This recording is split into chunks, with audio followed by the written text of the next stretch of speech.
I don't think fiber and handcraft are dying industries. I actually think they're getting stronger every day.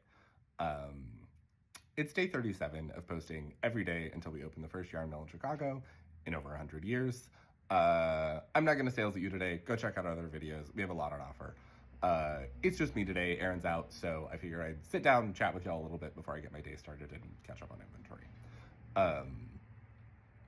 But yeah, I think there, for a long time, has been sort of a cultural consensus that fiber arts and handcraft is dying out, that there is less of a need for any number of reasons, there is less of a want for any number of reasons, and I do think there has been a lot of industrial push to move away from that happening.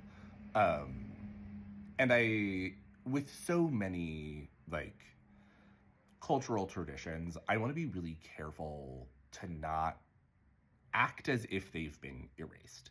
And like, there are a lot of cultural traditions that we are still trying to preserve that are endangered. There are historical fabrics that we have not figured out how to recreate. Like, I do want to be in the room with like the very real endangerment there. And I also think it's really valuable to understand that so much more has been passed on than we're maybe giving it credit. And there's way more interest than I think there's ever been. If you're anything like me, I think you probably don't like the internet as much as you used to. I remember when I was younger and sort of like initially getting internet access, it felt like there was so much information available and it was all so fun and cool and exciting.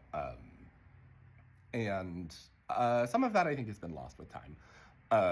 But one of the few areas that I have been really inspired by how the internet is still operating is like hobbies.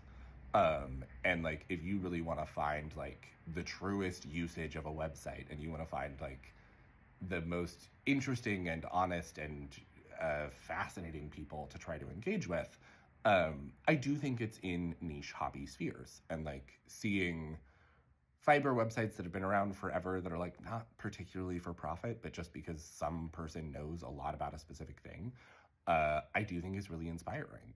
And there are a lot of people like myself who grew up like hypothetically knowing how to do this. Like, for the longest time I've said I've legally known how to knit, but I've not really like knit finished goods until pretty recently. And so, yeah, I have a ton of hope for where things are going, how much people care now, and would love to hear your thoughts.